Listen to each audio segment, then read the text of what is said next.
భవనాలాగే కనిపిస్తుంది. రామారావు మీరు అడిగిన ప్రశ్న ఏంటి? మీరు ఏమడిగారు అందులో? దానికి కూడా వస్తాను అధ్యక్ష. మీరు అడిగిన ప్రశ్నకి అనుబంధం ప్రశ్న అడగండి. మీరు డిబేట్ వెళ్ళకండి. మీరు సబ్జెక్ట్ డిబేట్ అవ్వకండి ప్లీజ్. సబ్జెక్ట్ డిబేట్ అవ్వకండి. మీరు అడిగిన దాని మీద మంత్రి గారు చెప్పారు, మీరు అనుమతులు ఉన్నాయన్నారు, దానికి సమాధానం లేవంటే చెప్పండి, అంతే తప్ప. అనుమతులు ఇచ్చిన చోట కూడా ఏ ఒక్క భవనం కూడా అనుమతుల ప్రకారం నిర్మాణం జరగలేదు. అది అడగండి. ఏ ఒక్క భవనం కూడా అనుమతుల ప్రకారం నిర్మాణం జరగలేదు. నేను గౌరవ మంత్రి గారిని అడుగుతున్నాను, అసలు ఈ భవనాలు దేనికి కట్టారు, దేనికి వినియోగిస్తారని చెప్పి నేను గౌరవ మంత్రి గారిని అడుగుతున్నాను. అడగండి. తర్వాత భవన నిర్మాణాలు కూడా ఏ ఒక్కటి కూడా అనుమతుల ప్రకారం జరగలేదు. ఇంకొక అనధికారంగా ఉన్న విషయం ఏంటంటే, ఇందులో చెప్పనివ్వండి పూర్తిగా. ఇందులో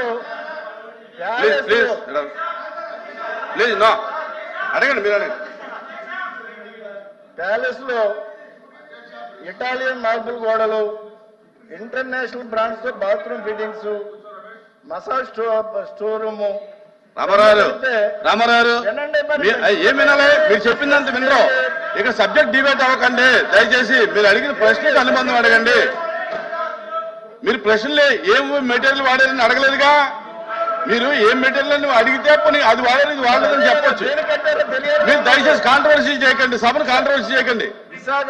మీరు కాంట్రవర్సీ చేయకండి సభని ప్లీజ్. మీరు అడగండి. సబ్జెక్ట్ అడగండి. మీరు సబ్జెక్ట్ అడగండి. సబ్జెక్ట్ అయితే సబ్జెక్ట్ కాబట్టి మీరు అనుకున్న సబ్జెక్ట్ కాదు.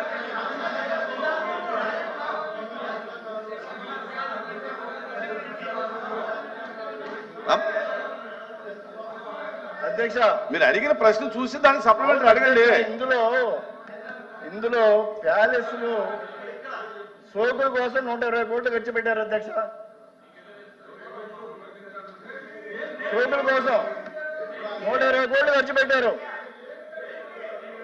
దేనికోసం ఇక్కడ చెప్పారు కదా, దేనికొందో ఇటాలియన్ మార్బుల్ గోడలు దేనికి కట్టారు. సభ్యుడు మాట్లాడేటప్పుడు అనవసరంగా డిస్టర్బ్ చేయడం కరెక్ట్ కాదు అధ్యక్ష. సభ్యుడు మాట్లాడేటప్పుడు అనవసరంగా డిస్టర్బ్ చేయడం కరెక్ట్ కాదు. అది ప్లీజ్ మాధవ్ గారు కూర్చోండి. నాయుడు గారు కూర్చోండి. చిరంజీవి గారు కూర్చోండి. రామారావు గారు అడగండి. ఇంత లావిష్గా కట్టిన బిల్డింగ్స్ ని ప్రభుత్వం ఏం చేయబోతుంది, ఏ విధంగా ఉపయోగించబోతుంది, అసలు ప్రజల వాసులకు ఏమైనా ఉపయోగం ఉందా, రాష్ట్ర ప్రజలకు ఏమైనా ఉపయోగం ఉందా, గౌరవ మంత్రి గారిని చెప్పాల్సిందే నేను మీ ద్వారా రిక్వెస్ట్ చేస్తున్నాను. మంత్రి గారు ప్లీజ్ మంత్రి గారు చెప్తున్నారు. కూర్చోండి ప్లీజ్ కూర్చోండి అధ్యక్ష. మంత్రి గారు చెప్పండి. ప్రధానమైనటువంటి సమస్య ఉత్పన్నమైన దానికి కారణం వారు అడిగిన ప్రకారంగా ఏదైతే దేనికోసం అయితే కేటాయించబడిందో దానికి భిన్నంగా అక్కడ ఉన్నటువంటి కొండలు మరియు నీటి వనరుల విషయంలో స్థానిక ప్రజల అనుమతి లేకుండానే భూ వినియోగ మార్పిడి జరిగిందనేది ప్రధానమైన సమస్య. అదేవిధంగా ఋషికొండకి అపారమైన నష్టం కలిగించారండి. ఇక్కడ అధ్యక్ష, విశాఖపట్నం ఋషికొండ బీచ్ అనేది అది పూర్తిగా మనకి బ్లూ ఫ్లాగ్ బీచ్ అధ్యక్ష. మొత్తం రాష్ట్రంలో ఉన్నటువంటి అన్ని బీచ్ల్లోనూ బ్లూ ఫ్లాగ్ బీచ్ ఏదైనా ఉందంటే అది ఋషికొండ బీచ్ అధ్యక్ష.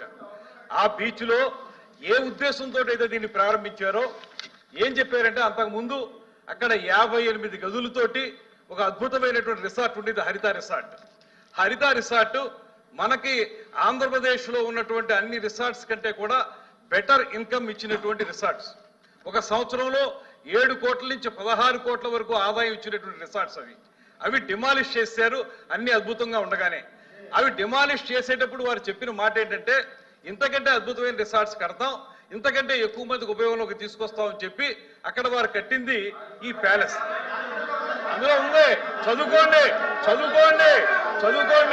ఇవాళ అక్కడ గజెట్ లో ఉందో అని చదువుకోండి. వాళ్ళు గదులు కడతామని చెప్పి చేసిన పని ఏంటి తెలుసా అధ్యక్ష?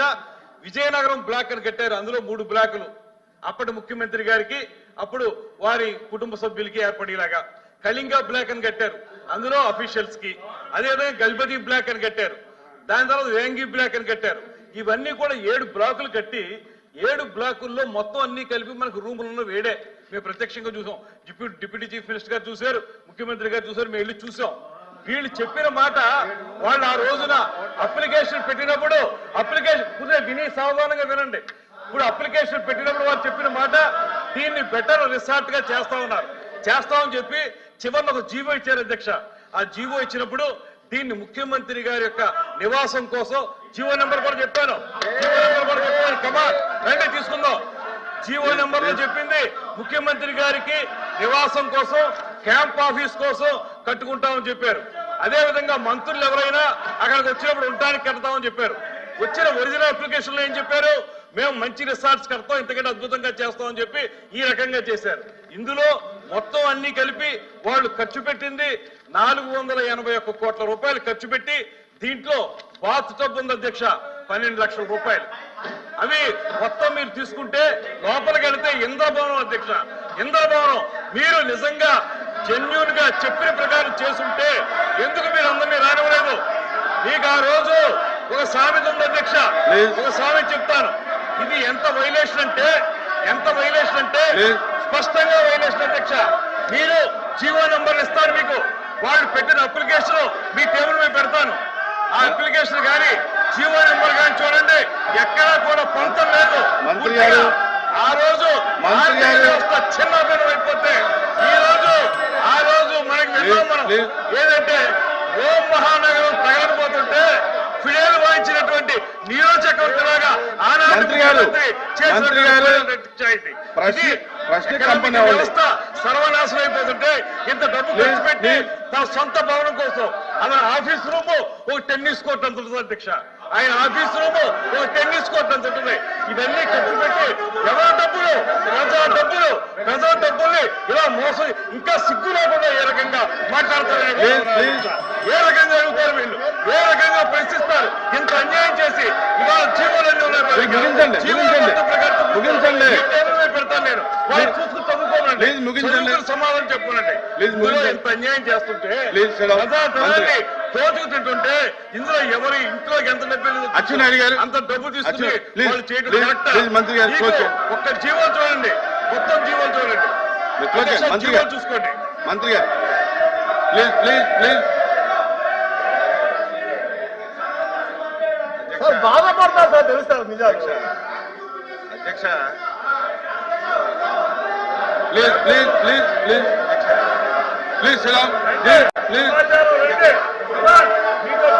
మంత్రి గారు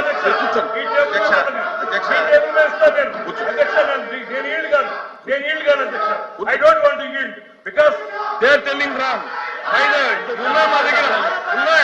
మా దగ్గర పూర్తి డీటెయిల్స్ ఉన్నాయి, అధ్యక్ష. ఈ జీవో నెంబర్లు కూడా ఇస్తాను నేను జీవో నెంబర్లు కూడా మీకు ఇస్తాను. జీవో నెంబర్లు కూడా చూసి మీరు చెప్పండి. I table all the GOs మీ దగ్గర పెడతాను నేను, రమ్మనండి. ఐ డోంట్ ఈల్డ్ అధ్యక్ష, I don't want to yield. మీరు ఇది తేల్చాలి. వాళ్ళు చెప్పింది అబద్ధమా, నేను చెప్పింది అబద్ధమా తేల్చండి అధ్యక్ష. వాళ్ళు చెప్పింది అబద్ధమా, నేను చెప్పింది అబద్ధమా?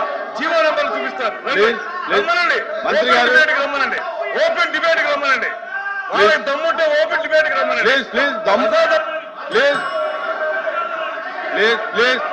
మంత్రి గారు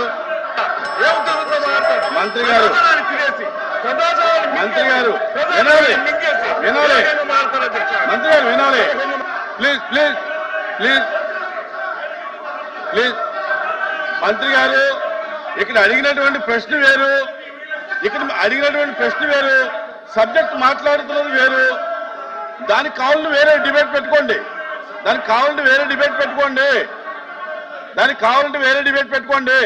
ఇక్కడ అడిగినటువంటి ప్రశ్న వేరు, మీరు చెప్పేటటువంటి సమాధానం వేరు. ప్లీజ్ అచ్చెన్నాయుడు గారు మాట్లాడతారా? కూర్చో.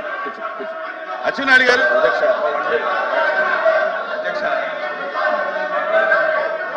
ప్లీజ్ ప్లీజ్ అధ్యక్ష మీరు రండి ఒకసారి రండి మీకు చూపిస్తాను వాళ్ళు కూడా నమ్మరండి ప్లీజ్ ప్లీజ్ మీరు రండి మీకు ప్లీజ్ చూపిస్తాను కోచ్ కమిటీ వేయండి వాళ్ళు కూడా తెలుసుకోమనండి వాళ్ళు కూడా తెలుసుకోమనండి అశ్విన్ అడిగి అధ్యక్ష కూర్చోండి కూర్చోండి రాంగోపాల్ రెడ్డి గారు కూర్చోండి రాంగోపాల్ రెడ్డి గారు కూర్చోండి కూర్చోండి మీరు కూడా కూర్చోండి కూర్చోండి రమేష్ గారు మాధవ్ గారు కూర్చోండి ప్లీజ్ ప్లీజ్ భాష గారు కూర్చోండి అధ్యక్ష శ్రీకాంత్ కూర్చోండి అధ్యక్ష అది వీళ్ళు చూస్తే ఈ రకంగా మాట్లాడరు అధ్యక్ష మంత్రి గారు విమర్శలు వినండి అశ్విన్ గారు అది అశ్విన్ గారు నేను సూటిగా అధ్యక్ష కాదు అశ్విన్ గారు ఒక్క నిమిషం కాదు ఇవాళ అడిగినటువంటి ప్రశ్నలు వేరు ప్రశ్న సబ్జెక్టు డిబేట్ అయింది మీరు కాదు ఇక్కడ అడిగినటువంటి ప్రశ్న అయితే అధ్యక్ష ఒకవేళ దానికి కావాలంటే వేరే డిబేట్ నేను అధ్యక్ష నేను అధ్యక్ష ఎవరిని విమర్శించదలుచుకోలేదు ఇప్పుడే కాదు ఎప్పుడు విమర్శించను కూడా ఉన్న వాస్తవాలు చెప్పాలి ఆ రోజు అధ్యక్ష మంత్రి గారు మాట్లాడుతుంటే ఏంటండి అధ్యక్ష అరే మంత్రి గారు మాట్లాడు గౌరవ మంత్రి గారు మాట్లాడుతుంటే కూర్చోండి అమ్మా అధ్యక్ష అది కూర్చోండి అధ్యక్ష అది వీళ్ళు చూస్తే ఈ రకంగా మాట్లాడరు అధ్యక్ష అది కన్స్ట్రక్షన్ అయినన్ని రోజులు అధ్యక్ష కన్స్ట్రక్షన్ అయినన్ని రోజులు ఎవరైనా సరే ఈ రాష్ట్రానికి మీరు నూర్చుంటారా అధ్యక్ష ఎవరైనా ఒక ప్రభుత్వం ఈ రాష్ట్రానికి మంచి జరుగుతున్నటువంటి ఏదైనా ఒక ప్రాజెక్ట్ గాని ఒక కార్యక్రమం చేస్తే దాపరకం పెట్టదు అధ్యక్ష అది ఎప్పటికప్పుడు చెప్తుంటది అది కన్స్ట్రక్షన్ అయిన రోజులు అధ్యక్ష ఎవరిని చూపించలేదు ఆ రోజు సాక్షాత్తు మున్సిపల్ అడ్మినిస్ట్రేషన్ మినిస్టర్ గా ఉన్నటువంటి బొత్స సత్యబాబు గారు కూడా చూశారని నేను అనుకోవడం లేదు అధ్యక్ష మొత్తం తార్పళ్ళు కట్టి అది ఒక పక్క పెట్టండి అది మేము ఎందుకు అంటున్నామంటే బిల్డింగ్లు అధ్యక్ష బిల్డింగ్ నేను ఆ రోజు అధ్యక్ష ఆ రోజు నేను సభలో ఉన్నాను లాస్ట్ మున్సిపల్ అడ్మినిస్ట్రేషన్ మినిస్టర్ గా సత్యబాబు గారు ఉన్నారు నేను కూడా శాసనసభ్యుడిగా సభలో ఉన్నాను 4 రోజులు అధ్యక్ష ఉపన్యాసం చేశారు ఏంటని ఏదైనా ఒక ఎస్ఎఫ్టీ కడితే 4,000 రూపాయలు కడతారు లేకపోతే 4,500 కడతారు ఆ రోజు వినండి చెప్పనివ్వండి రికార్డ్ అవ్వాలి అధ్యక్ష వినండి మేము ఎందుకు ఇంత కరప్షన్ ఎందుకు జరిగిందంటే అధ్యక్ష ఆ వేళ సత్యబాబు గారు రికార్డ్స్ ఉన్నాయి అసెంబ్లీలో రికార్డ్స్ ఉన్నాయి ఇక్కడ రికార్డ్ 4,500 రూపాయలు కట్టవలసిన ఎస్ఎఫ్టీ ఆ రోజు మనం అసెంబ్లీ శాసన మండలి అదేవిధంగా సెక్రటేరియట్ మనం కట్టి ఇది 6,000 రూపాయలు చిల్లరకి ఎస్ఎఫ్టీ ఇచ్చేశారు మొత్తం చంద్రబాబు నాయుడు గారు నారాయణ గారు మొత్తం దోపిడీ చేశారని అధ్యక్ష 5 రోజులు అధ్యక్ష 6,000 రూపాయలు ఎస్ఎఫ్టీ కట్టినటువంటి శాసనసభకి 5 రోజులు మాట్లాడారు అధ్యక్ష ఋషికొండ ఎస్ఎఫ్టీ ఎంత అధ్యక్ష 26,000 రూపాయలు ఎస్ఎఫ్టీ పెట్టి కట్టారు అధ్యక్ష 26,000 ఎస్ఎఫ్టీ 26,000 సిగ్గుపడాలి చేసిన తప్పు చేసి చెప్పకుండా సిగ్గుపడాలి అధ్యక్ష వీళ్ళు ఇంకా ఎదురుదారి చేస్తున్నారు సిగ్గుపడాలి 480 కోట్లు అదే డబ్బు పేదవాడికి ఇల్లు కడితే 26,000 మందికి ఇల్లు కట్టించవచ్చు 26,000 మందికి పేదవాడికి ఇల్లు కట్టిస్తే 26,000 మందికి కట్టించవచ్చు దేనికి అధ్యక్ష అదంట పర్యాటకం గురించి కట్టించారట 5 రూముల అధ్యక్ష ఒకటి ముఖ్యమంత్రికి ఒకటి ఫ్యామిలీకి అది చూస్తే అధ్యక్ష గుండె ఆగిపోద్ది అధ్యక్ష ఎవరు చూడాలి ఇంత కళ్ళ ముందు ఇంత డబ్బు అన్యాక్రాంతమైన దోపిడీ జరిగితే సిగ్గుపడాలి మీకు కూడా మీరు వస్తామంటే మీకు కూడా బస్సు వేసుకొని తీసుకెళ్లి చూపిస్తాం అది చూస్తే ఒక్కడు కూడా మాట్లాడరు ఇంత దారుణంగా 480 కోట్లు ప్రజా ధనాన్ని దుర్వినియోగం చేసి క్షమాపణ చెప్పవలసింది పోయి ఇంక ఎదురుదాడి చేస్తారు మీరా? ఎక్కడైనా ఈ ప్రపంచంలో ఎస్ఎఫ్టీ 25,000 కట్టింది ఎక్కడైనా ఉంది కదా చెప్పండి. 28,000 ఎస్ఎఫ్టీ ఎక్కడైనా ఉంది అధ్యక్ష? బాత్రూమ్ లో కమోడ్ అధ్యక్ష 13 లక్షలంట. 13 లక్షలంట. 13 లక్షలంట. ఎక్కడైనా ఉందా? మంత్రి గారు కోచ్ మీరు ఇంకా సిగ్గుపడి మా ముఖ్యమంత్రి తప్పు చేశారని మీరు సిగ్గుపడకుండా మీరు ఇంక ఎదురుదాడి చేయడం ఇది భావ్యం కాదు. మీకు ఒకటే కోరుతున్నాను అధ్యక్ష, ఇవన్నింటితో చెప్తాం. అవసరం ఉంటే ఒక అరగంట సేపు చర్చించండి, చర్చ పెట్టండి, ఇంకా వాస్తవాలని మేము చెప్తాం. ఇది చాలా దారుణం అని చెప్పి కూడా ఈ సందర్భంగా తెలియజేసి మీరు ఎంత తక్కువగా ఈ విషయంలో ఉంటే అంత మంచిది. ఎప్పటికైనా సరే మీరు అది తెలుసుకోమని చెప్పి కోరుతున్నాను. ఎల్ఓపి గారు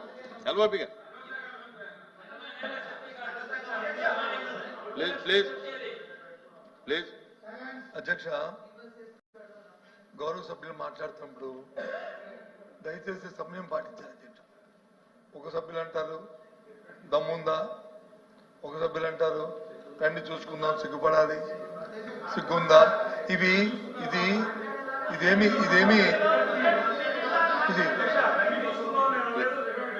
చూసుకోండి. చూడండి చెప్తున్నారు కదా, ఒకవేళ రండి చూపిస్తా అన్నాం, మీరు రండి చూపిస్తా అన్నాం, అంతేగాని వాళ్ళు రండి చూసుకున్నామని మాకు అంత తెగువ లేదు, అంత ధైర్యం లేదు. ఇదేం తాలింకైనా వస్తాదులం కాదు, మేము రండి చూసుకున్నట్టు. సార్ నేను అన్ని మాట కానీ ఆయన దమ్మని మాట కానీ మాట్లాడకపోతే దమ్మని మాట మాట్లాడారు. నేను రికార్డు చూసుకొని దమ్మన్నారు, దమ్మని మాట మాట్లాడారు, కాదు దమ్మని మాట మాట్లాడారు. రికార్డు చూడండి ఉంది ఒకటి దమ్మని మాట ఉంది. ఒకటి చూడండి, చూడండి కొన్ని. ఎందుకంటే సమయం అడుగుతున్న ప్రశ్న యువతల సభ్యులు అడగలేదు. ప్రశ్న ఎవరు అడిగారు? మీ సభ్యులు అడిగారు. అడిగితే ఆయన ఏం చెప్పారు అధ్యక్ష? సమాధానం నేను చెప్తున్నాను. ఎందుకు అందరూ అంత మూకుమ్మడిగా దాని మీద ఫ్యాక్ట్స్ చెప్తాను, మీకు చదివి అనిపిస్తాను. చూడండి, GO second government have issued orders constituting committee of officers transit accommodation setting up.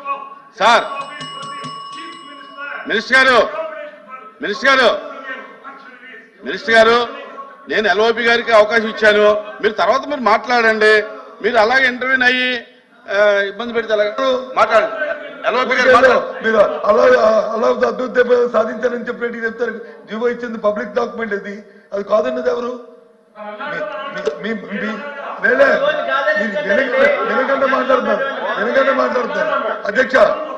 అధ్యక్ష తప్పుతా అన్ని మీరే మాట్లాడుకుంటారు. మేము మాట్లాడలేదు, నో అధ్యక్ష.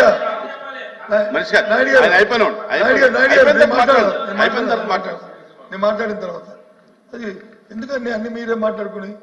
అధ్యక్ష దయచేసి మొదటిగా అలాంటి పదాలు వాడి అనవసరం బేజాలు పోవడం అనేది సమంజసం కాదనేది మీ ద్వారా నేను కోరుతాను అధ్యక్ష. ఒకటి. రెండోది ప్రశ్న ఏంటి అధ్యక్ష, అనుమతులు ఉన్నాయా లేదండి? అనుమతులు ఉన్నాయని మంత్రి గారి కమిటీకి చెప్పి మళ్ళీ ఆయన మాటల్లో అంటారు ప్రజల తాలూకు ఆమోదం లేకుండా ఎవరైనా బిల్డింగ్ ప్రభుత్వ పనికి భవనాలు కట్టినా ప్రైవేట్ భవనాలు కట్టినా ప్రజల ఆమోదం ఉంటుందా? ప్రజలతో పక్కింటో ప్రజలు అడుగుతారు అధ్యక్ష. మున్సిపల్ అడ్మినిస్ట్రేషన్ గవర్నమెంట్ దానికి కావాల్సిన పరిపాలన శాఖ దానికి కావాల్సిన పర్మిషన్ ఇస్తాయి, అది కడతారు అధ్యక్ష. దాంతోపాటు అది ప్రభుత్వ భవనం. ఇప్పుడు జీవో చూపెట్టారు, ఆ జీవోని ఎవరు కాదన్నారు? మేమేమి డిఫర్ అవ్వట్లేదే. ఎవరు డిఫర్ అవ్వట్లేదు. నేను రికార్డు డిఫర్ అవట్లేదు అన్నారు కదా, ఒప్పుకుంటా అన్నారు కదా. On behalf of our party I'm record. నేనేమే కాదనలేదే, నేను చెప్తామే. భవనా అండి ప్రభుత్వ భవనాలుగా కట్టాము, దాన్ని ముఖ్యమంత్రి నివాసం కోసం వాడతాము, ప్రధానమంత్రి విడుదల కోసం వాడతాము, లేదా రాష్ట్రపతి విడుదల కోసం వాడతాము. ముందు ప్రభుత్వ భవనాలుగా దాన్ని కట్టాం. హైదరాబాద్ కట్టాము అధ్యక్ష. హైదరాబాద్ పబ్లిక్ బిల్డింగ్లు తీసి హైదరాబాద్ లో వచ్చి ప్రగతి భవనం కట్టాం. ఆ రోజు ఎవరు కట్టారు అధ్యక్ష? దాని తర్వాత వచ్చిన ముఖ్యమంత్రి లేరు అధ్యక్ష. అందులోనూ ఏది అదేమో ప్రైవేట్ భవనం, ఎవరో ప్రైవేట్ ఆస్తా? అది డిప్యూటీ సీఎం గారు చూశారు, అలాగే సీఎం గారు చూశారు, ముఖ్యమంత్రి గారు చూశారు.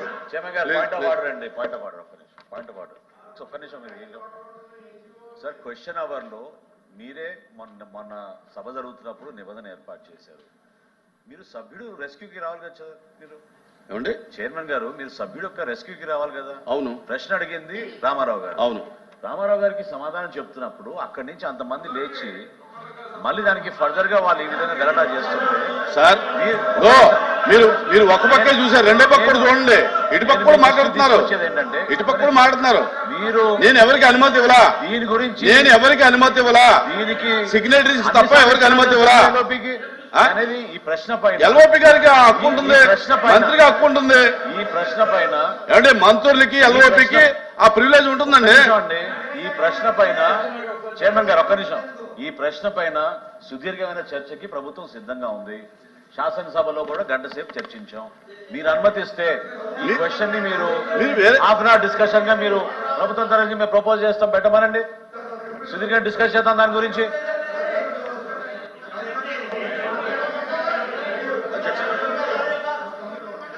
అడుగుతానని ఇచ్చారు. ఇప్పుడు సార్ మీ ప్రభుత్వ భవనాన్ని కడతారు సార్, అది వారు డిబేట్ ఎందుకు అవుతుంది, డిస్కషన్ ఎందుకు వెళ్ళారంటే వారు వచ్చి ప్రశ్నకి ఆన్సర్ కాకుండా ఉపన్యాసాలకు వెళ్ళారు కాబట్టి చెప్పాలనే ఉద్దేశంతోనే చెప్పాను, మాట్లాడుతాను తప్ప లేకపోతే నేను మాట్లాడే సందర్భం కాదు. అయినప్పటికీ కూడా మన అచ్చెన్నాయుడు గారు నా పేరు కొట్టేసి చెప్పారు. సభలో జరిగింది, వాస్తవం ఆ రోజు ఇదే భవనాన్ని వాళ్ళ ఈ భవనం గురించే చర్చ జరిగింది. ఎంత కట్టారు తెలుసా అధ్యక్ష?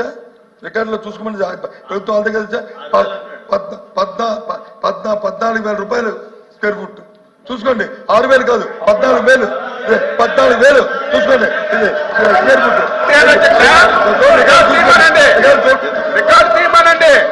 కూర్చోండి.